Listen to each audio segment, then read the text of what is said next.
Okay, I'll get the fountain. Here I am at Patty's house in Arizona. I don't know if you can see with my terrible skills here. There is a fountain that's down at the park a few miles away, and it's so huge you can actually see it from Patty's backyard. You can see it up there. I don't know if you can see it on this video, but it's amazing. And it's miles away, and it's so tall that you can see it from the backyard.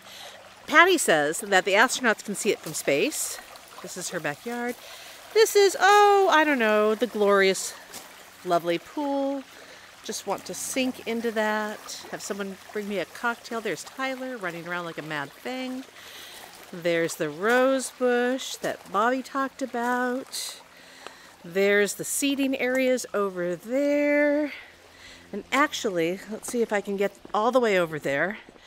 If I have the time for this, because as we all know, I hit the minute mark. Oh, I'm past the minute mark. This might not upload. Here's the barbecue area. We're going to barbecue tonight. La la la. Isn't this pretty? And then walk on the side here, bougainvillea. And there are citrus trees. Grapefruit and lemon and lime and orange. It's great.